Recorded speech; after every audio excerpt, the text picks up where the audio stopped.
Bonjour, merci d'être avec nous. Bonjour Brigitte et bonjour Bruno. Bonjour. Alors ça m'a fait sourire votre introduction à l'émission Bruno, parce que je me suis dit finalement donc, je ne suis pas un mâle biologique alpha.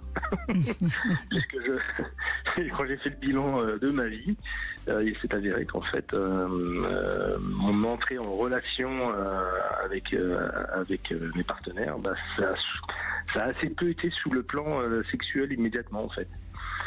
Et que ma clé d'entrée à moi, c'est plutôt le sentimentalisme ou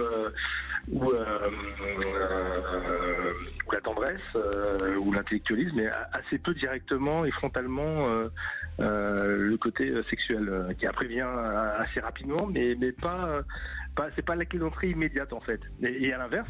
Ok, à l'inverse, je me suis aperçu, ça permet d'avoir fait un bilan. Je me suis aperçu que j'ai pas eu vraiment de coup d'un soir ou de relation rapide qui aurait pu s'établir. J'ai eu quelques occasions, mais quand j'avais pas un sentiment amoureux existant, en fait, une sorte de potentiel qui pouvait me dire que j'étais vraiment dans une situation qui m'emportait. Vous voulez dire que les quelques fois où vous auriez pu avoir une relation sexuelle juste comme ça, vous n'y avez pas été? Non.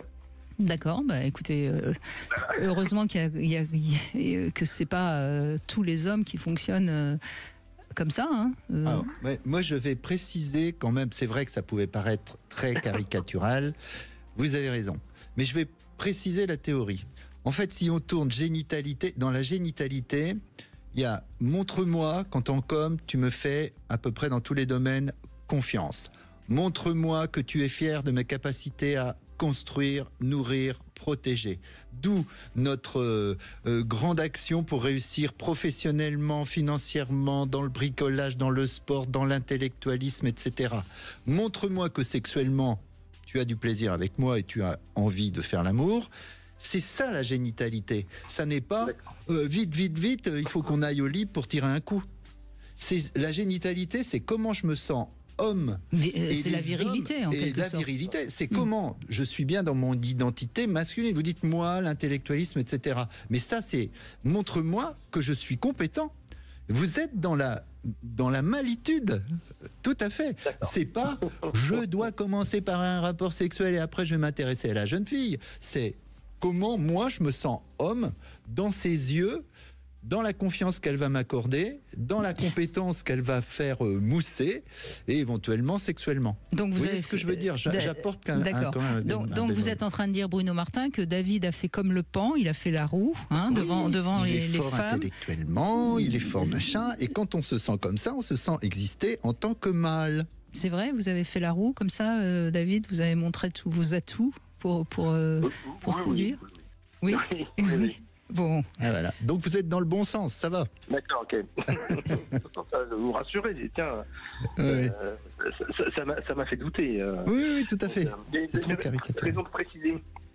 Et j'ajouterais à ce moment-là, ce qui est actuellement très plaisant, c'est que j'ai cette sensation d'être dans les trois dimensions, alors que dans mon précédent mariage, il y avait quelque chose qui n'existait pas assez ou assez peu. C'était justement ce que vous exprimez sur l'admiration. Je pense que mon ex-épouse était pas très capable de pouvoir exprimer une admiration, voire même il y avait un vrai souci avec ça, mais je pense que c'était pas, enfin j'en suis sûr maintenant, ce n'était pas en ma direction, c'était dans l'absolu, c'était dans n'importe quelle situation avec n'importe quelle personne qu'elle avait ce souci-là, et c'est vrai que ça fait un manque, et en tant qu'homme, je crois que c'est important de se sentir admiré et admirable, et donc mais pour ça aussi, il faut que moi, pour que ça marche, il faut que j'admire ma partenaire. Oui. C'est-à-dire que lorsque j'étais en relation avec des personnes qui me trouvaient formidable en faisant de très jolies roues, mais que moi-même je ne leur accordais pas une attention particulière, ça ne me fait pas grand-chose en fait.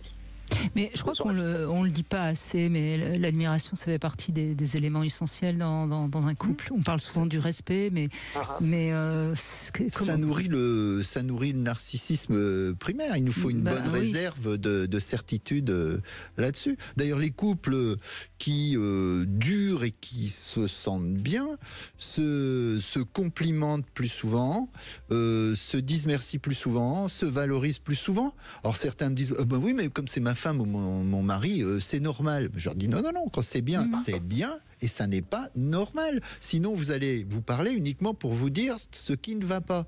Et au bout d'un moment, vous allez vous rendre compte que tout va mal. Et d'ailleurs, un des critères qui montre bien que c'est important de se sentir admiré et d'être admiré, c'est que lorsque dans un couple, l'un des deux n'a pas envie de montrer son ou sa partenaire à sa famille ou à ses proches, etc., ça traduit pour celui qui donc reste caché, ça traduit une blessure narcissique. C'est énorme. Oui, donc on voit bien qu'on a besoin de sentir que l'autre nous admire et a envie de nous montrer, quoi. Alors les hommes n'ont pas les mêmes attentes d'admiration fatalement que les femmes. Vous allez vouloir être admiré sur certaines qualités et capacités qui ne sont pas exactement les mêmes que celles des hommes. Nous, c'est construire, nourrir, protéger, être intelligent, trouver des solutions. Si on est valorisé dans ces éléments-là, on va bien aimer la personne qui le fait. En règle générale, chez les femmes, vous aimez être jolie, vous êtes intelligente, vous savez résoudre les problèmes relationnels, vous savez être parfaite. Faites attention, si vous continuez comme ça, faire le ménage, faire la cuisine, vous allez vous mettre les féministes à dos. Je me suis arrêté juste à temps. Non, mais vous voyez, on n'attend pas les mêmes compliments parce que ça nourrit pas le même genre. On va parler de genre, ça va encore partir de travers. En cacahuète. Oui, mais donc David, vous voilà rassuré, vous êtes bien à mal, comme il faut. Mais je crois oui, non, je crois qu'encore une fois, il faut faire la différence entre l'homme qui est un homme comme vous, David, avec ses caractéristiques masculines. Et puis, ce qu'on appelle comment on va les appeler, les dragueurs invétérés, qui de toute façon ne recherchent pas une relation. En fait, ils recherchent d'assouvir leurs besoins sexuels. Voilà, c'est juste une recherche. Ils nourrissent que la moitié de la partie génitale, c'est-à-dire la partie sexe. Voilà, comme ça, je vais être un homme parce que je vais faire du sexe. Mais ça nourrit que la moitié de notre masculinité. Oui, et d'ailleurs, c'est souvent des périodes qui sont de la vie. Des périodes de la vie. C'est dommage d'ailleurs quand un homme reste uniquement sur ce profil-là. Tout dépend de ce qu'il cherche. Oui, enfin pourquoi pas. On n'a pas à juger, mais je veux dire, c'est un peu dommage parce qu'il passe à côté de quand même ce qu'est l'amour et la tendresse. David, c'est quand même c'est pas mal non plus quand même.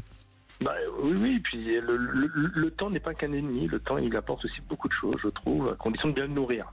Voilà, c'est ça qui est important. Et je reviens sur votre notion du compliment.